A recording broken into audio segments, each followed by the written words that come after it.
just drive my wheelchair right up the ramp.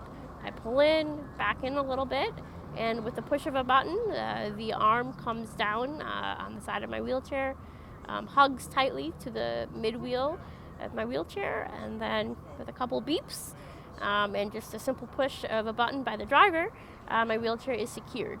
It takes about maybe 30 to 40 seconds at most. And just like that, my wheelchair is safe and secure, and we can continue moving forward to the next stop, which means that it's less time, less physical work for the driver, and really it draws less attention to my onboarding and offboarding on the bus, which makes my experience much more similar to anybody else's experience of riding the bus.